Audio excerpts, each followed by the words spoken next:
Shimla secretariat में बैठ के बनाई गई नीतियां पांगी भरमौर की वास्तविकता पर लागू नहीं हो सकती। Drug quality under scanner in state as 82 samples field test, यह है असलियत। आईजीएमसी में तकनीशियन ना होने से मरीजों की बड़ी परेशानियां। डीडीयू अस्पताल में एक एक्सरे मशीन आपात स्थिति में नहीं मिलती है सुविधा, यह है वास्तविकता स्वास्थ्य विभाग की। स्वास्थ्य सुविधा उपलब्ध कराना कोई कृपा नहीं है, यह सरकार की नैतिक और संवैधानिक जिम्मेवारी है। जो अस्पतालों में आमतौर पर इस्तेमाल होने वाली चीजें, ग्लव्स, सिरिंज, रुइंग, ये तक चीजें उपलब्ध नहीं है कि मर्दों की बच्चेदानी के ऑपरेशन हुए।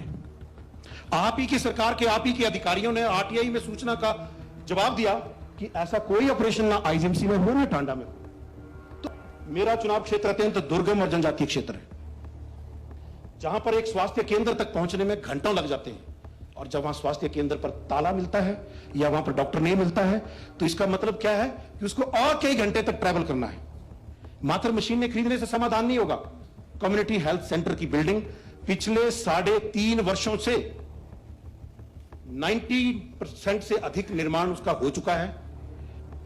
वो बिल्डिंग बनकर खड़ी है, शीशे टूट रहे हैं, पेंट उखड़ रहा है, परंतु वो जनता के उपयोग में नहीं लाई जा रही है। सभापति महोदय, सीएचसी होली में अधिकतर पद खाली हैं। एनएचपीसी पैसा दे के रखा है वहां पर उस बिल्डिंग को नया बनाने के लिए, परंतु 4.25 सालों में कोई समाधान, कोई काम उस बिल्डिंग पर नहीं हुआ है। पिछले कई सालों से बिल्डिंग बनकर खड़ी है, उसको उपयोग में नहीं लाया जा रहा। शिमला की परिस्थितियां, धर्मशाला की परिस्थितियों से मेरे चुनाव क्षेत्र की परिस्थितियों की तुलना नहीं हो सकती। आज भी मेरे चुनाव क्षेत्र में जन्मजात विसंगतियों के साथ लोग पैदा हो रहे हैं।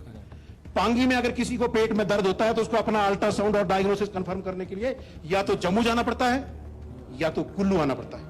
मैं खुद एक चिकित्सक हूं, न्यूरोसर्जन हूं, वर्तमान में विधानसभा का प्रतिनिधि हूं, विधायक हूं। मुझे अपने पिताजी को ही जरूरी इलाज उपलब्ध करवाने के लिए 6 से अधिक घंटे लग गए। आईजीएमसी शिमला में हार्ट की सर्जरी कब से बंद है और क्यों बंद है?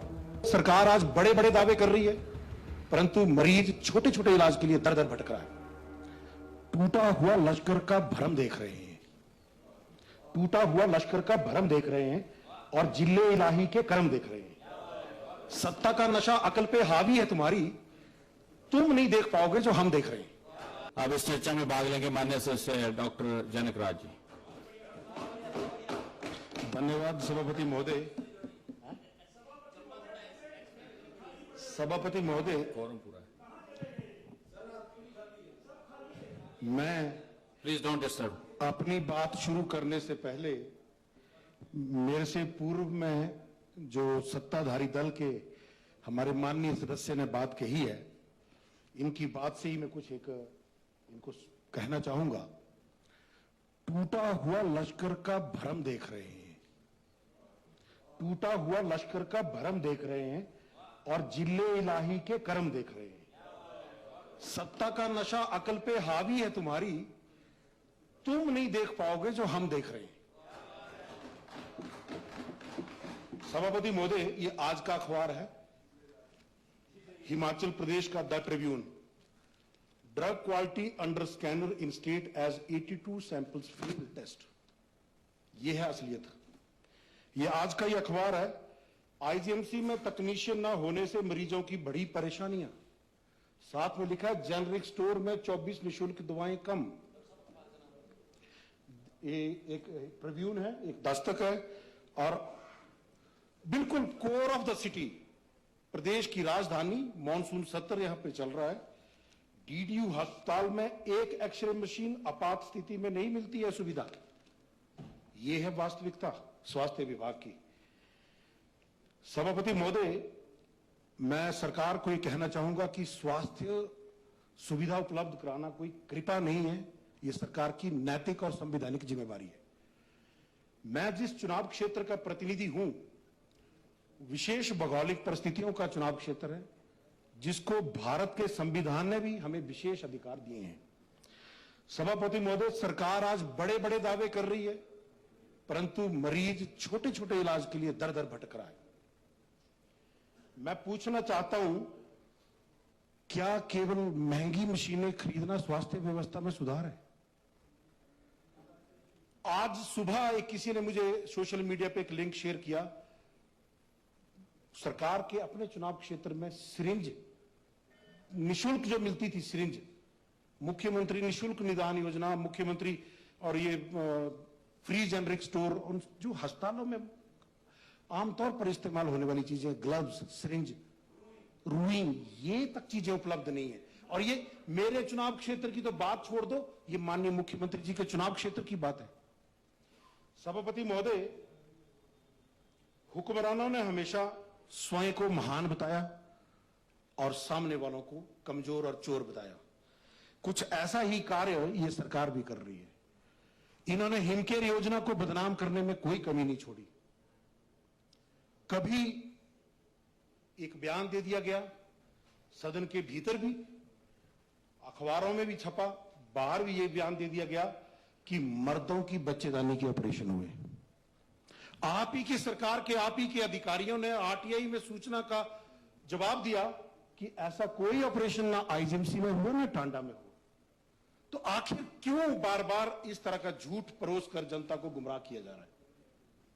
सभापति महोदय, कल परसों की बात है, एक बात यहां कही गई कि आजादी से पहले भारत में सुई भी नहीं बनती थी। भारत को अपनी सांस्कृतिक धरोहर और अपनी महानता बताने के लिए कांग्रेस पार्टी से सर्टिफिकेट लेने की जरूरत नहीं है। इस भारत को सोने की चिड़िया कहा जाता था। अगर भारत में आजादी से पहले सुई भी नहीं बनती थी तो मोहम्मद गजनी, गौरी और अंग्रेज क्या आपकी जो गारंटी योजना का गोबर था वो चुराने आए थे? वो क्या करने आए थे? हमारे यहां तक्षशिला यूनिवर्सिटी थी, नालंदा यूनिवर्सिटी थी।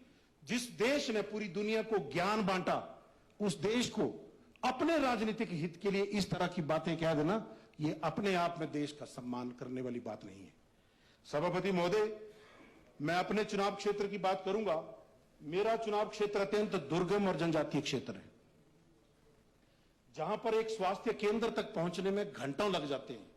और जब वहां स्वास्थ्य केंद्र पर ताला मिलता है या वहां पर डॉक्टर नहीं मिलता है, तो इसका मतलब क्या है कि उसको और कई घंटे तक ट्रैवल करना है। मात्र मशीनें खरीदने से समाधान नहीं होगा। भरमौर का कम्युनिटी हेल्थ सेंटर की बिल्डिंग पिछले 3.5 वर्षों से 90% से अधिक निर्माण उसका हो चुका है। कुछ जरूरी उसमें जो डॉक्टर के हिसाब से वहां पर काम करने वालों ने जो कुछ सुझाव दिए थे, वो तक 3.5 सालों में, 3.25 सालों में ये सरकार नहीं कर पाई है। वो बिल्डिंग बनकर खड़ी है, शीशे टूट रहे हैं, पेंट उखड़ रहा है, परंतु वो जनता के उपयोग में नहीं लाई जा रही है। सभापति महोदय, सीएससी होली में अधिकतर पद खाली हैं और विडंबना तो तब हो जाती है कि मेरे चुनाव क्षेत्र में सीएससी चूड़ी को सीएससी का दर्जा दिया गया है, परंतु स्वीकृत पद डॉक्टर का केवल एक है। हमने पत्राचार के माध्यम से भी स्वास्थ्य विभाग को लिखा कि इस हॉस्पिटल की सैंक्शन स्ट्रेंथ को सीएससी के दर्जे के हिसाब से रिवाइज किया जाए। बिल्डिंग जर्जर हो चुकी है, एनएचपीसी पैसा दे के रखा है वहां पर उस बिल्डिंग को नया बनाने के लिए, परंतु 4.25 सालों में कोई समाधान, कोई काम उस बिल्डिंग पर नहीं हुआ है। पांगी की अगर बात करूं, पांगी में पीएससी साच पिछले कई सालों से बिल्डिंग बनकर खड़ी है, उसको उपयोग में नहीं लाया जा रहा। रास्ते के निर्माण को लेकर, रास्ते को लेकर कोई मैटर है वहां पर, जो छोटी सी चीज है, 100 मीटर का रास्ता है, वो समाधान तक नहीं हो पा रहा। शिमला की परिस्थितियां, धर्मशाला की परिस्थितियों से मेरे चुनाव क्षेत्र की परिस्थितियों की तुलना नहीं हो सकती। आज भी मेरे चुनाव क्षेत्र में कोई ना आदर्श स्वास्थ्य संस्थान काम कर रहा है, ना लोगों का वहां अल्ट्रासाउंड हो रहा है, ना कुछ हो रहा है। आज भी मेरे चुनाव क्षेत्र में जन्मजात विसंगतियों के साथ लोग पैदा हो रहे हैं। पांगी में अगर किसी को पेट में दर्द होता है तो उसको अपना अल्ट्रासाउंड और डायग्नोसिस कंफर्म करने के लिए या तो जम्मू जाना पड़ता है या तो कुल्लू आना पड़ता है। यह है व्यवस्था परिवर्तन। सभापति महोदय, मेरे चुनाव क्षेत्र की समस्या के साथ मैं अपनी एक भावनात्मक बात भी कहना चाहूंगा। 6 जुलाई की बात है, मैं उस वक्त भरमौर में नहीं था, मैं दिल्ली था।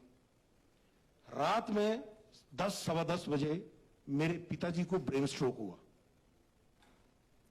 मैं खुद एक चिकित्सक हूं, न्यूरोसर्जन हूं, वर्तमान में विधानसभा का प्रतिनिधि हूं, विधायक हूं।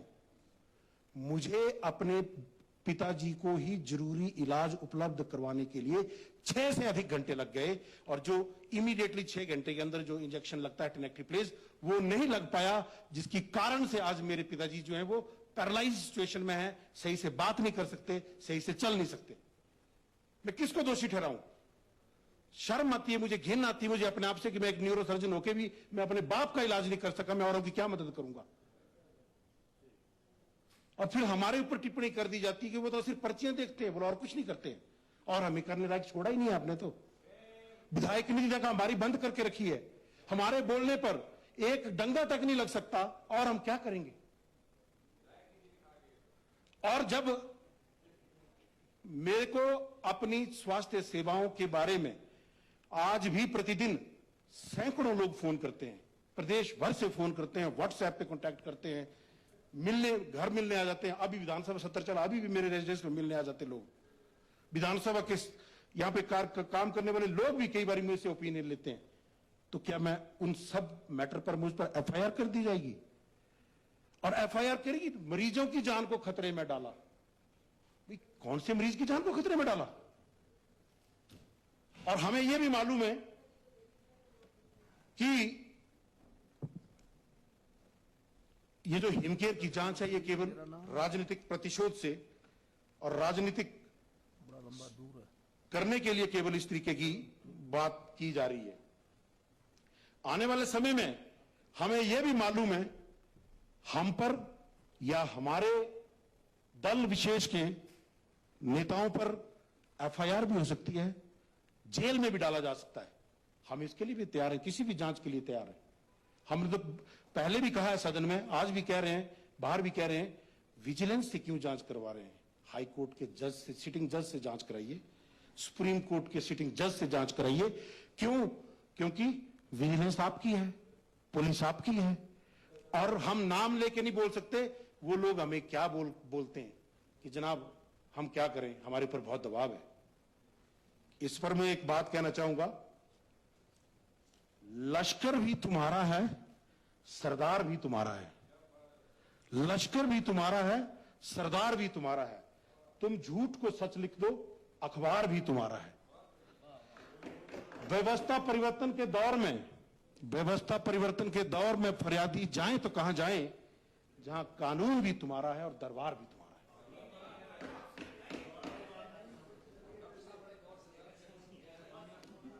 सभापति महोदय, दो दिन सदन के शुरुआत के 2 दिन देख के मुझे बहुत पीड़ा हुई। मैं सरकारी सेवा के बाद राजनीति में आया, बहुत बड़े मन में वो लेके आया ख्याल कि मैं अपने क्षेत्र की जो पीड़ा है, अपने लोगों की जो पीड़ा है, उसके समाधान के लिए काम करूंगा। हमने बहुत महत्वपूर्ण विषयों पर अपने चर्चा के बिंदु दिए थे, सवाल दिए थे।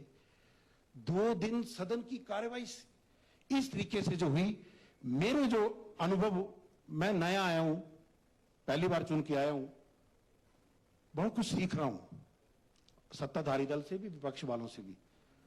पर सत्ताधारी दल से एक बात मैंने जरूर सीखी है अभी। एक, माननीय उप मुख्यमंत्री जी कहते हैं कि नेताओं को अपनी चमड़ी ढीठ मोटी गैंडे की तरह करनी चाहिए, ताकि हमें कोई असर नहीं पड़े किसी भी बात का। बिल्कुल सही बात है। एक न्यूटन्स थर्ड लॉ है, all action have equal and opposite reaction. मुझे लगता है राजनीति में वो शायद न्यूटन थर्ड लॉ काम नहीं करता। Sometime all your action have इधर नो रिएक्शन और डिलेड एंड हैवी रिएक्शन। इस तरीके की भी ये सीखा है मैंने। और दूसरा, सफेद झूठ कैसे बोला जाए। यहां पर राष्ट्रगान हुआ, सबने राष्ट्रगान का सम्मान किया। 2 दिन सदन में व्यवधान रहा। हेल्थ पे बोलो, हेल्थ बोलेंगे जनाब, बोलेंगे जब मौका। फिर उसी मुद्दे में आगे आप लोग नहीं आएंगे। सभापति महोदय, आपसे मैं निष्पक्ष हूं, आप हेल्थ पे बोलो। बिल्कुल बोलेंगे जी, हेल्थ पे है। तो किसने अपमान किया, आप नाम बताएं। हमारे नेता भी कह चुके हैं, जिसने भी अपमान किया हम अपने राजनीतिक दल से भी हम उस पर कार्रवाई की जाएगी। इशू खत्म हो गया। खत्म, चलो। पर आप लोगों ने तो जो हम लोगों के प्रति पूरे प्रदेश भर में तो धरने प्रदर्शन किए कि हमने अपमान किया। सिंपल हमारी छोटी सी मांग थी कि वीडियो जारी कर दो, साफ पता लग जाएगा किसने अपमान किया, किसने नहीं किया। सभापति महोदय, आप चर्चा से तो भाग सकते हैं, पर वास्तविकता से नहीं भाग सकते। वास्तविकता क्या है, आज के ही 3 अखबार बता रहे हैं। फ्री ड्रग्स केंद्र सरकार के वित्त पोषित एक स्कीम है, जिसमें essential drug list essential drug list में 571 कुछ दवाइयां उपलब्ध होनी चाहिए। कितनी दवाइयां उपलब्ध है, मैं चाहूंगा माननीय स्वास्थ्य मंत्री जी जब जवाब दें तो इसमें जरूर उल्लेख करें कि कितने दवाइयां उपलब्ध हैं और नहीं उपलब्ध होने का कारण क्या है।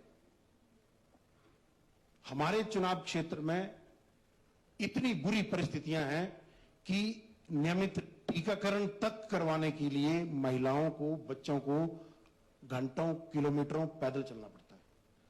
स्वास्थ्य संस्थान खाली हैं।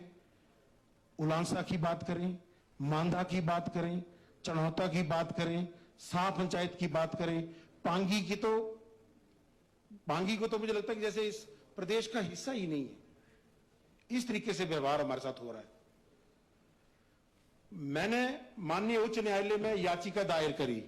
वो क्यों दायर करी? क्योंकि मुझे सदन में आश्वासन दिया गया था कि 10 दिनों के भीतर आपके चिकित्सक जो खाली पद हैं वो भर दिए जाएंगे। 10 दिन तो छोड़िए, 5 महीने तक कोई पद नहीं भरा गया। और जब हमने माननीय उच्च न्यायालय में अपनी आवाज को पहुंचाया तो माननीय उच्च न्यायालय ने निर्देश दिए। ये सरकार की कमजोर इच्छा शक्ति का परिणाम, इससे बेहतरीन और कुछ हो नहीं सकता कि ऑर्डर तो कर दिए, ऑर्डर पर यह भी लिखा in compliance to the CWP honourable high court की कंप्लायंस में, परंतु अगले दिन वो ऑर्डर मॉडिफाई कर दिए। क्यों? क्या पांगी भरमौर के लोग आपके हिमाचल के हिस्सा नहीं है? क्या पांगी भरमौर में केवल भारतीय जनता पार्टी की विचारधारा के लोग रहते हैं? क्या वहां कांग्रेस की विचारधारा के लोग नहीं है? तो ये तुष्टीकरण, जो भेदभाव विशेष तौर पर मेरे चुनाव क्षेत्र के साथ जो सरकार कर रही है, मैं सरकार से मांग करता हूं कि कृपया करके अंतिम वर्ष में ही सही मेरे चुनाव क्षेत्र को हमारे जो मौलिक अधिकार हैं उनसे वंचित न किया जाए। सभापति महोदय, हम सबको यह समझना होगा, अधिकारी दीर्घ में बैठे अधिकारियों को भी यह समझना होगा कि शिमला सेक्रेटेरिएट में बैठ के बनाई गई नीतियां पांगी भरमौर की वास्तविकता पर लागू नहीं हो सकती। हमें संविधान ने भी विशेष दर्जा दिया है। आप यहां पे पैरामीटर तय करते हैं कि 10,000 की पॉपुलेशन पे PSC होना चाहिए। पांगी की परिस्थितियां अलग है। वहां पर एक PSC किलोमीटरों लोगों को पीठ पर, और हालत तो तब ज्यादा खराब हो जाती है जब बरसात में रास्ते बंद होते हैं, सर्दियों में बर्फ पड़ता है, और आए दिन सोशल मीडिया पर वीडियो वायरल होते हैं कि गर्भवती महिलाओं को, छोटे लोगों को, बीमार बच्चों को, बुजुर्गों को लोग पालकी में पूरा का पूरा गांव उठा के उनको लेके चल रहा होता है। वहां पर PSC सुराल पूर्व में हमारी सरकार ने खोली थी, आपने बंद कर दी। यही परिस्थितियां, अभी मैं कुछ दिन पहले एक अति दुर्गम पंचायत में था जो लगभग बड़ा बंगाल के रास्ते में पड़ती है। वहां से 3 घंटे रास्ते बड़ा बंगाल है। अब वहां उस गांव में 150 लोग रहते हैं। उन्हें जुकाम बुखार की दवाई लेने के लिए भी पहले 5 घंटे पैदल चलना पड़ता है, उसके बाद 2 घंटे गाड़ी में बैठ के चलना पड़ता है। बस तो चलती नहीं है वहां पे, तो या तो टैक्सी में, सबके पास अपनी गाड़ियां नहीं है। ग्राम पंचायत ग्रौंडा, उनको टैक्सियों में जाना पड़ता है। अस्पताल जाते हैं, गरीब लोग हैं, कमाई कोई नहीं है, टैक्सी का खर्चा उठा नहीं सकते, अस्पताल में दवाई मिलती नहीं है। फिर होली से रेफर कर दिया जाता चंबा, चंबा से रेफर कर दिया जाता टांडा। और उसके बाद ये समस्या ये मेरी नहीं है अकेले की, मुझे लगता है सब चुने हुए प्रतिनिधियों की समस्या है। 2 फोन सबको आते होंगे, ये नहीं बोलेंगे क्योंकि इनकी मजबूरी है, ये तो अपना दर्द बयान नहीं कर सकते। और मुझे दया भी आती है इन पे, सत्ताधारी दल के लोगों पे, कि बेचारे पीठ पीछे तो हमारे बहुत कुछ बताते हैं पर सामने कुछ नहीं बोल पाते। दुख होता बहुत। एम्बुलेंस के लिए ऐसा कौन सा प्रतिनिधि जिसको फोन नहीं आता कि एम्बुलेंस नहीं मिल रही है?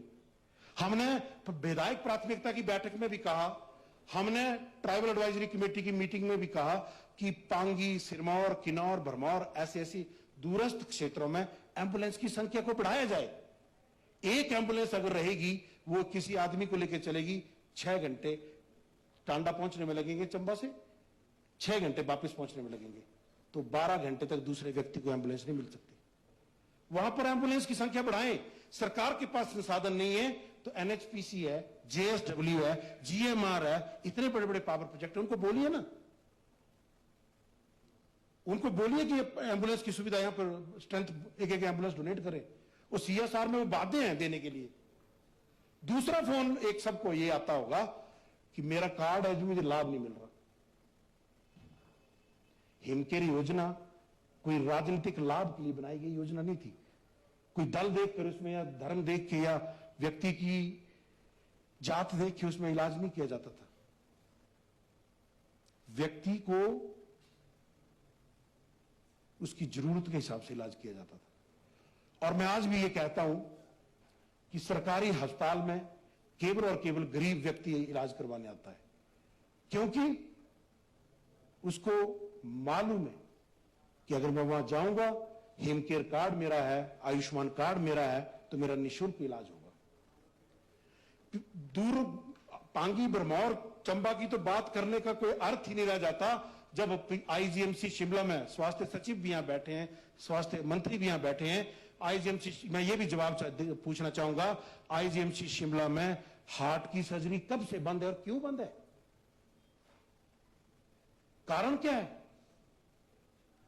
कॉकलियर इंप्लांट कब से बंद है, क्यों बंद है? रीनल ट्रांसप्लांट कब से बंद है, क्यों बंद है? केवल मशीनें खरीदने से समाधान नहीं होगा, क्योंकि मशीन ने इलाज नहीं करना है, मैन बिहाइंड द मशीन आपको वहां पे अपॉइंट करना होगा। यह हमारी नीतिगत विफलता है, सरकार की नीतिगत विफलता है कि सरकार के द्वारा अपॉइंटमेंट देने के बावजूद भी डॉक्टर लोग ज्वाइन नहीं कर रहे। कमीशन में आप एडवर्टीजमेंट निकाल रहे हैं, नोबडी इज अप्लाइंग। क्यों कोई आएगा? क्यों कोई आएगा?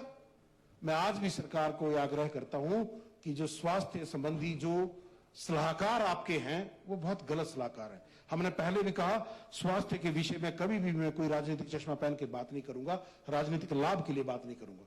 ये वास्तविकता है और आप लोग भी सब जान रहे हैं, हिमाचल के सब लोग जान रहे हैं कि आज क्या हालात है।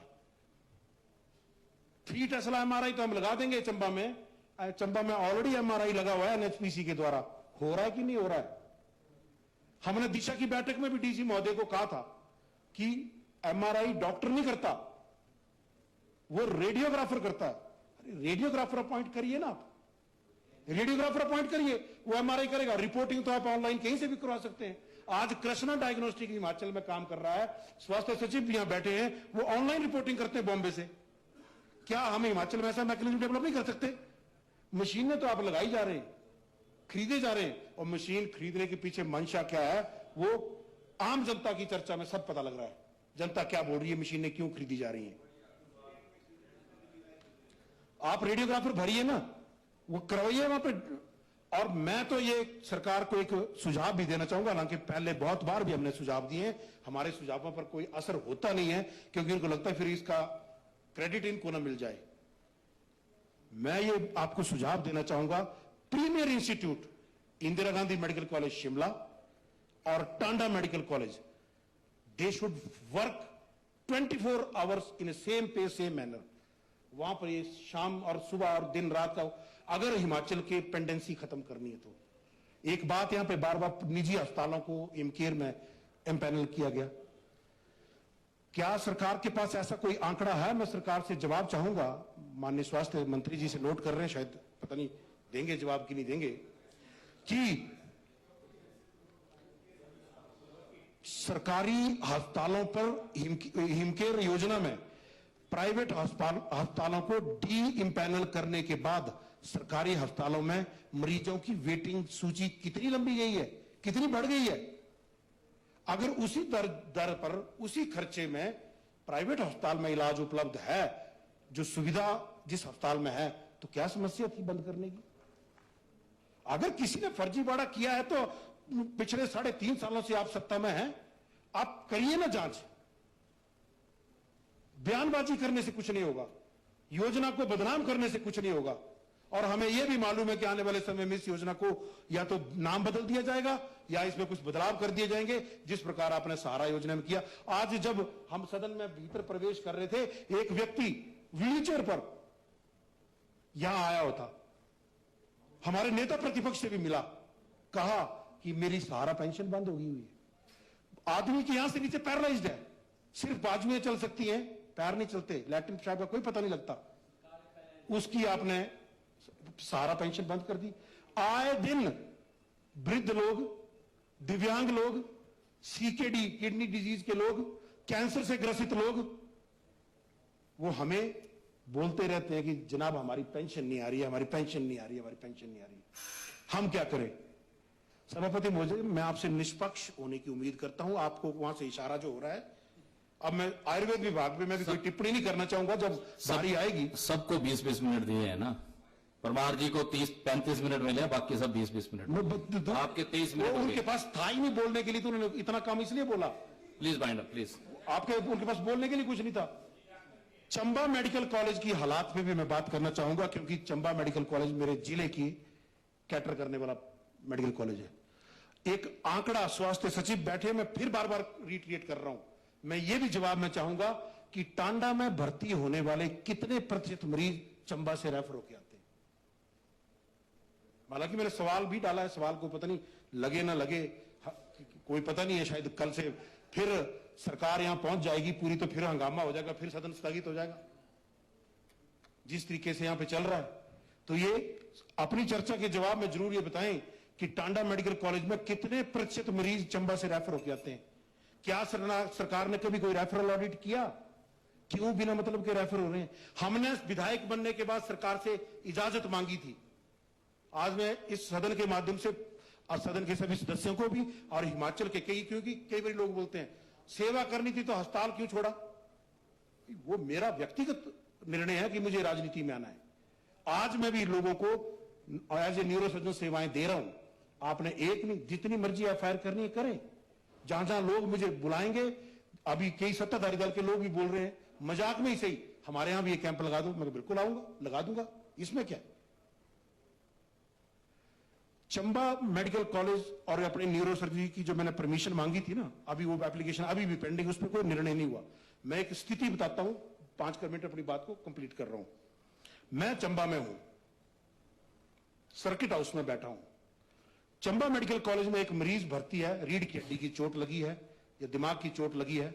उनको मालूम पड़ता है कि मैं सर्किट हाउस में बैठा हूं, वो अपनी फाइल लेके मेरे पास आ जाते हैं। डॉक्टर साहब ये देखिए जी, मैं रिपोर्ट देखता हूं, ट्रीटमेंट देखता हूं, तो मुझे लगता है कहीं ना कहीं कुछ कमी है, और वो कमी अगर मैं ठीक कर दूं तो ये यही ठीक हो जाएगा। वो बोलते हैं डॉक्टर साहब आप दवाई लिख दो। मैं कहा नहीं, मैं अधिकृत नहीं हूं, मैं दवाई नहीं लिख सकता, आप डॉक्टर को बोल दो। वो भी नहीं मैं बोल सकता डॉक्टर को कि इनको ये ट्रीटमेंट स्टार्ट कर दो, मेरा अधिकार क्षेत्र नहीं है। सीता जी अगर लक्ष्मण रेखा ना लांघती तो रामायण ना होती, तो मैं भी अपनी लक्ष्मण रेखा को नहीं लांघता। ना मैं उन डॉक्टर को एडवाइस करता हूं इसको ये ट्रीटमेंट करिए, ना मैं उस पर्ची पर उनको लिखता हूं। तो फिर वो बोलते हैं कि इनको टांडा रेफर कर दो। ऐसे असंख्य अनगिनत लोग बिना मतलब के रेफर हो रहे हैं, जो वहीं ठीक हो जाएंगे। बस हमने क्या कहा, हम तो अपना समय देने को तैयार हैं।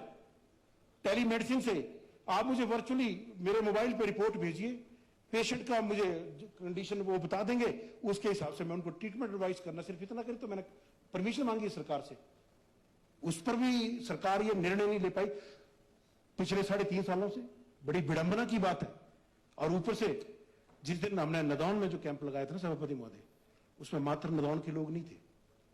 ये आपकी स्वास्थ्य सेवाओं का इससे बड़ा परिणाम नहीं मिल सकता कोई भी, कि मुझे मिलने के लिए लोग आज भी प्रदेश के कोने कोने से मेरे घर, मेरे चंबा, मेरे भरमौर और जहां भी मैं पहुंचता हूं वहां पहुंच जाते हैं। आज भी सुबह सरका घाट से एक पेशेंट आया हुआ था। आपने पहला कैंप जो है ना जयराम जी की कंस्टिट्यूंसी में लगाना था, आपने नदौन में लगा दिया। लगाया है, लगाएंगे, यहां पे लगाएंगे, जब बोलेंगे तब जरूर लगाएंगे। मैं आते आते रुकूंगा आपके पास, आपको फोन करके रुकूंगा। तो अगर हम सेवा कर रहे हैं, उस पर भी अगर आप लोग ऐसा हमें सेवा का ये परिणाम दे रहे हैं तो हिमाचल की जनता हर चीज की साक्षी है। हम वो गया समय कि मैंने जो बोल दिया, लोगों के पास ना सूचना का तंत्र होता था, ना लोग वेरीफाई कर पाते थे, लोग नेता की बात को पत्थर की लकीर समझते थे। आज जो मैं सदन के भीतर बातें कह रहा हूं, कल हमारी सरकार के समय मैं उन बातों से मुकरूंगा तो लोग मुझे ट्रोल करेंगे। वो समय चला गया। आज का युवा, आज का तरुण हमारी कही गई एक एक बात का सत्यापन जब तक नहीं करता तब तक वो हमारा समर्थन नहीं करता। वो पुरानी परंपरागत ट्रेडिशनल राजनीति वो छोड़ दीजिए कि जब इस तरीके की बातें कही जाती थी कि डैम बना लिया जाएगा, पानी से बिजली निकाल ली जाएगी, तो पानी किस काम करेगा, वो लोग उसको सच मान लेते थे। वो एक समय था, एक दौर था। हिमाचल सबसे ज्यादा पढ़ा लिखा राज्य है। हिमाचल का वोटर विवेकशील है, तर्कशील है, वो जानता है। और जो गलती हिमाचल के वोटर से 2022 में हुई है, जो एक्सीडेंटली ये गवर्नमेंट बन गई है, वो आने वाले चुनाव में गलती नहीं होने वाली है। क्योंकि लोगों ने कैसे मुंह करते हैं। अभी मुझे दुख लगता है, पार्लियामेंट्री अफेयर मिनिस्टर इतने वरिष्ठ मंत्री हैं, इन्होंने हमारे नेता नरेंद्र मोदी जी ने कहीं ये लिखित घोषणा नहीं करी कि 15 लाख देंगे। मैं बताता हूं, छत्तीसगढ़ कांकेर में 2013 में जनसभा में, कांकेर की जनसभा में उन्होंने एक तुलना की थी। उन्होंने तुलना की थी, प्लीज उन्होंने तुलनात्मक तौर पर यह कहा था कि इतना काला धन है, अगर वो देश में आ जाएगा तो प्रत्येक व्यक्ति के खाते में 15 लाख आ सकते हैं। वो क्वांटिफाई किया गया था। परंतु आपने एक साल में 1 लाख नौकरी देने का बात, हर महिला को 1500 देने की बात घोषणा पत्र में लिखित है। फॉर्म भरवाए, 20 बार महिलाओं से फॉर्म भरवा बैठे हैं। अभी 3-3 4-4 खर्चवा बैठे। आप स्वास्थ्य पे बोले प्लीज, और स्वास्थ्य पे बोले और कंक्लूड करें। कंक्लूड कर रहा हूं। एक और सबसे बड़ी बात, जिन माननीय सदस्य ने हिमाचल की महिलाओं को ठगा है, आपने उनको प्लीज स्वास्थ्य में बोले और प्लीज बाइंड अप। सभापति महोदय, आपने मुझे बोलने का समय दिया, आपका बहुत बहुत धन्यवाद।